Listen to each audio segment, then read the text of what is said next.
Il y a ceux qui pensent et ceux qui font. Il y a ceux qui imaginent et ceux qui agissent. Il y a ceux qui parlent de leurs rêves et ceux qui les construisent, pièce par pièce, à force de silence, de solitude et d'acharnement. Lui, il ne parlait pas. Il mesurait, il ajustait, il observait le monde comme on observe un plan, avec méthode, avec distance. Il était de ceux que l'on ne remarque pas, mais dont le monde intérieur est plus vaste que celui qu'il laisse voir. Cet homme-là était passionné. Pas de ces passions qui crient, de celles qui rongent doucement, celles qui tiennent debout quand plus rien ne tient. Il faisait partie de ceux qui centrent leur vie autour de leurs projets. Le matin, il pensait aux plans. Le soir, il les affinait. Il y mettait du cœur, de la rigueur, de la conviction, pour récolter un jour le fruit de son avenir. Et pour ça, il était prêt à tout. Suer, frapper, coller, scier, poncer. Encore et encore.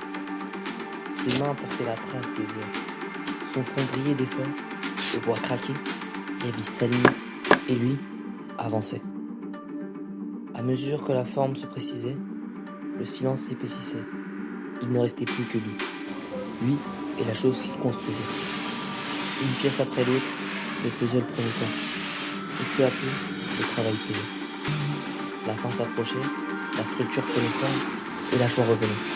Une joie discrète, profonde, une flamme dans l'ombre.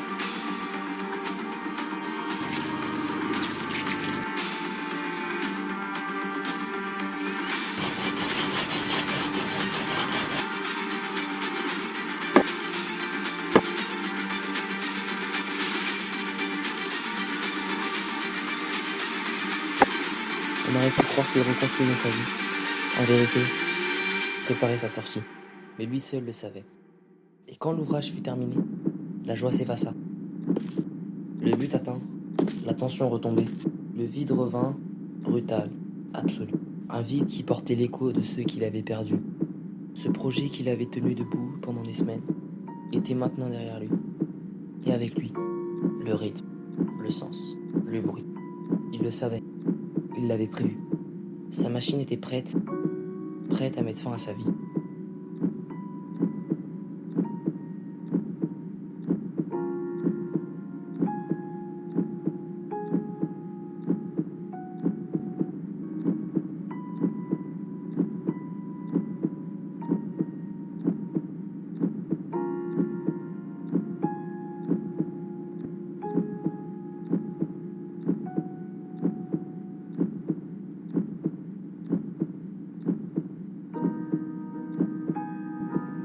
Une vie achevée en même temps que son œuvre. Un objet pensé dans le moindre détail, fait pour ne servir qu'une seule fois.